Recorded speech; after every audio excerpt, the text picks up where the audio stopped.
journal. Hélène Assabi. Auditeurs de Radio Lomé, bonjour. Merci de nous suivre dans Radio Lomé Midi. Au sommaire de ce journal, démarrage ce lundi des opérations de révision électorale au Togo. C'est dans le cadre des élections municipales. Journée mondiale de la santé, ce 7 avril, cette année, l'OMS met l'accent sur la santé de la mère et de l'enfant.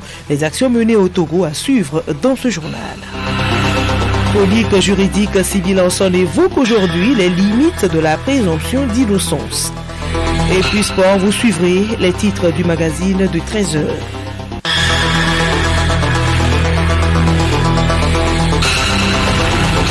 Radiolomé.tg. Mesdames et messieurs, une fois encore, bonjour. Les opérations de révision des listes électorales ont démarré ce matin au Togo. Cette opération est répartie en 3 zones. Pour la première, il y a la région maritime et la préfecture de Hao où les opérations vont se dérouler jusqu'à mercredi. Cette opération vise à garantir un fichier fiable et inclusif pour les prochaines élections municipales. Et justement, le président de la Commission électorale nationale indépendante CENI porte à la connaissance des opérateurs de saisie retenus à l'issue de la formation que la liste des affectations dans les différentes CELI de la zone 2 peut être consultée sur le site internet de la CENI à compter du mardi 8 avril 2025. Les intéressés doivent impérativement se présenter dans leurs CELI respectives le dimanche 13 avril 2025 à 7h pour l'initialisation des kits biométriques et leur déploiement dans les centres de révision et de vote. Les absents seront considérés comme démissionnaires. Autre sujet dans ce journal, de meilleures réformes économiques pour améliorer les conditions de vie de la population. C'est le bâton de pèlerin du gouvernement. Et dans sa quête d'une transformation productive réussie, un nouvel outil est au stade d'implémentation. Il s'agit de l'examen des politiques de transformation économique EPTE Togo. Découvrons ce nouvel outil avec Léontine Atokima. L'examen des politiques de transformation économique est le nouvel outil pour révolutionner l'économie togolaise. L'initiative se repose sur des facteurs suivants: l'identification des secteurs porteurs et l'analyse des opportunités et défis. L'EPTE se veut également un maillon d'atout pour un développement inclusif. Un développement qui aura pour pilier la transformation des domaines industriels, notamment l'agroalimentaire, la modernisation des infrastructures portuaires et la promotion des entreprises locales pour plus de compétitivité à l'échelle mondiale. En bref, le PTE va permettre de mieux planifier les réformes, leur mise en œuvre et la gestion de meilleures politiques de transformation économique. Le processus d'élaboration du document a démarré en mars 2021. Le Togo est le 2e pays africain à expérimenter cet examen qui fait déjà ses preuves en Asie, en Amérique latine et dans les Caraïbes. Et sur le plan santé, le gouvernement veut renforcer le système vaccinal des enfants pour lutter efficacement contre les maladies. Une 50aine de journalistes sont en formation depuis ce matin à Lomé sur la question. Ils sont outillés sur le programme élargi de vaccination PEV et sur le papillomavirus humain responsable du cancer du col de l'utérus. Parti du constat que la couverture vaccinale a baissé avec la résurgence des maladies, il est important de mettre un accent sur la sensibilisation, d'où l'objectif de cette formation. Il est question donc de briefer les journalistes sur l'importance de la vaccination et l'introduction de nouveaux vaccins à la PEV.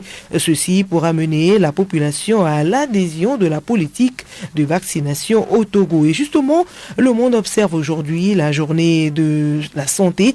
L'objectif est d'améliorer le niveau de santé partout dans le monde. Il est question de sensibiliser le pouvoir et la population aux enjeux de la santé publique. Cette année, maman et bébé sont au cœur de la sensibilisation. Le suivi des grossesses, l'accouchement et l'accompagnement postnatal sont au centre de l'attention. L'OMS rappelle en effet que plus de 2 millions de bébés meurent chaque année pendant le premier mois de leur vie et près de 300 000 femmes meurent aussi tous les ans pendant leur grossesse ou après leur accouchement. Des décès évitables selon l'OMS. Au Togo, des efforts sont consentis par le gouvernement pour assurer aux populations une bonne santé maternelle et infantile. Quelques actions du gouvernement dans ce dossier de Sibi Lawson. Présentation, Juliette Camblé. Abla, jeune dame dans la trentaine, est enceinte de son 3e enfant. En se rendant au centre de santé pour démarrer sa consultation prénatale, elle est anxieuse. Anxieuse parce qu'elle et son mari n'ont pas véritablement les moyens pour payer les soins. Surtout qu'Abla est une personne handicapée visuelle. Mais une fois au centre de santé, Abla est surprise. Les sages-femmes l'enrôlent dans le programme Wezu. Grâce à ce programme, Abla n'a plus de soucis à se faire. De la consultation aux analyses prénatales jusqu'à l'accouchement, les coûts sont vraiment allégés. Même si son cas nécessite une césarienne, l'opération est gratuite. Après l'accouchement, Abla va aussi bénéficier d'un planning familial. Lancé en août 2021 par décret présidentiel, le programme Wezu est un projet phare du gouvernement togolais dans ses efforts de réduction de la mortalité infantile et néonatale. À la fin du mois de septembre 2024, 63 426 femmes ont bénéficié du programme Wezu, dédié également à l'accompagnement des nouveau-nés selon les chiffres publiés par le coordonnateur du programme. Sur la même période, plus de 3,2 millions de prestations ont été offertes, dont 366 245 accouchements effectués. Ces résultats illustrent l'engagement du gouvernement à renforcer les services de santé, surtout en matière de santé maternelle et infantile. Outre Wezu, le gouvernement prévoit des centres modernes de soins mère-enfant dans les 5 régions sanitaires du Togo, dans le sillage de l'assurance maladie universelle. AMU. Des centres sont en gestation. L'hôpital mère-enfant de Toglécopé, le premier en construction, va offrir un plateau technique de soins et services adéquats à la mère et à l'enfant. La formation des sages-femmes, l'équipement des centres médicaux et bien d'autres actions encore traduisent en réalité sur le terrain cette volonté du chef de l'État, Faure Sozina Gnazingbe, à ne plus voir aucune femme mourir en donnant la vie. Merci à vous Juliette. Et des actions sont aussi menées dans le domaine de l'éducation, surtout dans le domaine de l'éducation non formelle, un moyen pour les personnes déscolarisées de savoir lire et écrire dans un délai court. Quels sont les apports de cette éducation dans le développement d'un pays? La réponse est dans ce dossier de Hervé Ségoun. Une éducation non formelle s'étale sur une courte période. Néanmoins, l'apprenant, une personne déscolarisée, acquiert les notions de base pour savoir lire et écrire. Plus d'explications, Dr Adjavon Amand, directeur général de l'alphabétisation et de l'éducation non formelle. Avec les nouvelles données, en 3 ans, quelqu'un peut savoir lire, écrire et compter. Ce qui n'est pas le cas du système formel où il faut aller jusqu'aux classes de CM2 pour passer un examen. Ici, c'est permettre en un temps record à quelqu'un qui ne sait ni lire ni écrire de pouvoir savoir lire et écrire. L'éducation non formelle contribue beaucoup au développement d'un pays. Pour Aglé Sovidé, conseil technique à DVV International, c'est un puissant outil de développement communautaire. Dans certaines communes, les femmes au marché se bagarrent souvent avec les collecteurs de taxes et impôts parce que des fois, on la mentionne 200 francs sur le ticket, mais on veut percevoir 500. Mais lorsque les femmes bien savent lire et écrire et connaissent le montant qui est écrit, elles le paient librement. L'autre chose aussi, c'est que au niveau des centres d'éducation, il y a des formations professionnelles orientées sur les activités génératrices de revenus qui permettent à ces couches défavorisées de pouvoir exercer un métier pour au moins s'auto-épanouir. Afin de promouvoir une éducation aux personnes déscolarisées, le gouvernement a mis à la disposition des acteurs de l'éducation un document stratégique de référence à la direction de l'éducation non formelle. Autre domaine où des actions sont aussi visibles, l'agriculture. Et à ce sujet, la phase 2 du recensement national de l'agriculture va bientôt démarrer. En prélude à ces travaux, le ministère de l'Agriculture a lancé ce lundi la formation des agents recenseurs dans les régions maritimes et plateaux. Compte rendu Odette Pira. C'est la phase complémentaire qui vient d'être lancée et elle vient compléter la phase du dénombrement. Les agents recenseurs vont collecter les informations sur les exploitations et les exploitants, les cultures vivrières et celles de rente, les intrants, la main-d'œuvre et les superficies emblavées par chaque producteur agricole. Labiké Ignan, formateur. Il s'agit de collecter les informations sur les terres agricoles, sur la main-d'œuvre qui est utilisée, les techniques et les moyens de production agricole. Le gouvernement a besoin d'informations, tout ce qui se fait exactement sur le terrain pour pouvoir prendre des décisions, orienter les politiques, planifier aussi les politiques pour que les années prochaines, le Togo soit en mesure non seulement de s'autosuffire, mais d'aller à l'industrialisation, à la montée en compétences pour que nous puissions atteindre réellement la vision que le chef de l'État a insufflée, c'est-à-dire positionner le Togo sur l'échiquier mondial. Pour collecter ces informations, les agents recenseurs sont en formation sur plusieurs modules. Labiké Ignan. Nous allons, à part les notions de base que nous sommes en train de voir, nous avons la phase pratique où nous allons parcourir le questionnaire et de bout en bout. Il y a plusieurs sections qui sont dans le questionnaire. Le volet agriculture petit A, le volet élevage, le volet pisciculture, aquaculture. Nous avons le volet apiculture également et les élevages spéciaux. Ils sont au total 64 agents recenseurs pour le Grand Lomé. Cette formation est également en cours dans les 19 préfectures des régions maritimes et des plateaux. Le journal Hélène Assabi. Hors du Togo, Gabon, c'est la dernière ligne droite vers l'élection présidentielle de samedi prochain. L'opération de distribution des cartes d'électeurs a démarré jeudi dernier et dans les centres de retrait, ce n'est pas l'affluence des grands jours. Les électeurs ne se bousculent pas pour les retirer, mais il reste encore le temps car le code électoral autorise à retirer sa carte d'électeur le jour de vote. Au Rwanda, ce 7 avril marque le début de la 31e commémoration du génocide perpétré contre les Tutsis en 1994. Des commémorations qui, comme chaque année, vont durer 100 jours pour rendre hommage à plus de 800 000 victimes des massacres commis. Pour les rescapés, ce moment se prépare en groupe pour surmonter ensemble une période où les souvenirs et traumatismes ressurgissent. Les rescapés prient pour les disparus et pour trouver la force de traverser cette période. Pendant les 100 jours de commémoration, le groupe s'engage à veiller les uns sur les autres. Écoutez Radio Lomé sur le web sur le www.radiolomé.tg.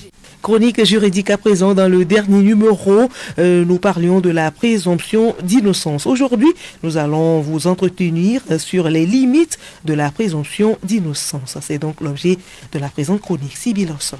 Une personne accusée d'une infraction est présumée innocente jusqu'à ce que sa culpabilité ne soit établie par une juridiction compétente. C'est le principe de la présomption d'innocence. Épine dorsale de la procédure pénale, ce principe vise à protéger les droits de la défense et à éviter les erreurs judiciaires. Et le principe de la présomption d'innocence est consacré même par la Constitution togolaise. Cependant, la présomption d'innocence n'est pas absolue. Elle peut être remise en cause dans certaines circonstances.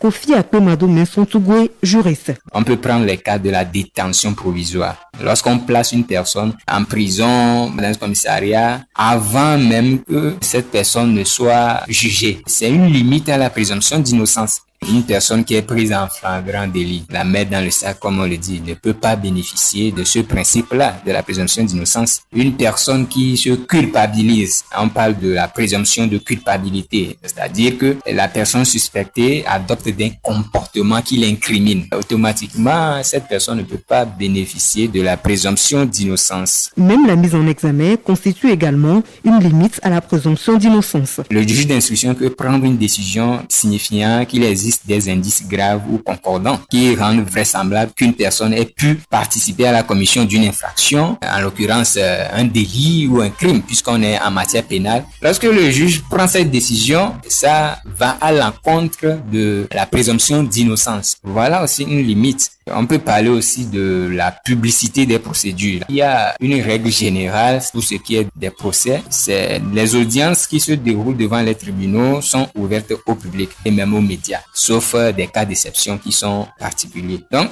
dans ce cas-là, ça peut porter atteinte à la présomption d'innocence en ce sens que la personne qu'on suspecte est parfois présentée au jugement de l'opinion publique avant que cette personne ne soit même jugée coupable ou reconnue coupable ou bien innocente. Ce qui est souvent observé au sein de la société, c'est que l'individu soupçonné d'un vol est lynché, livré à la vindicte populaire. Ce fait viole aussi le principe de la présomption d'innocence. On voit la personne dans une situation, peut-être près d'un corps, et puis automatiquement, on se jette sur la personne et puis on le lapide jusqu'à mort. Ou on le voit près d'une moto volée sans savoir si c'est un receleur qui aussi peut être condamné. Automatiquement, on l'attrape et puis tourné au cou, on le brûle. La question de vindicte populaire vient porter un coup fatal à ce principe de la présomption d'innocence. À lundi prochain.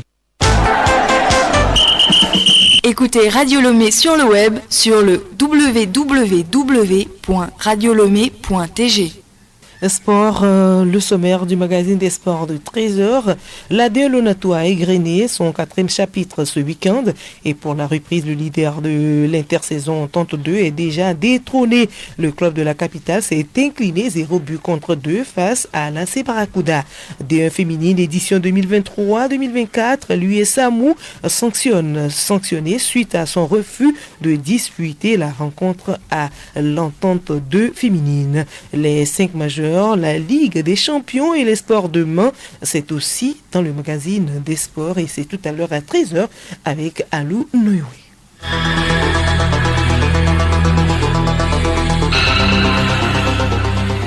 Voilà, ce journal se referme. Merci à vous de l'avoir suivi. Retenez pour l'essentiel que c'est aujourd'hui le démarrage des opérations de révision électorale au Togo et c'est dans le cadre des élections municipales. Et aujourd'hui également, c'est la journée mondiale de la santé. Cette année, l'OMS met l'accent sur la santé de la mère et de l'enfant. Et dans ce journal, vous avez suivi les actions menées au Togo.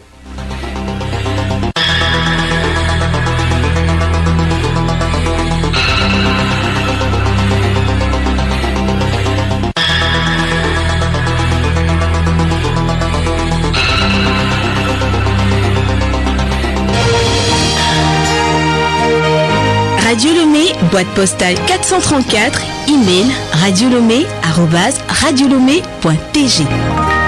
Radiolomé.tg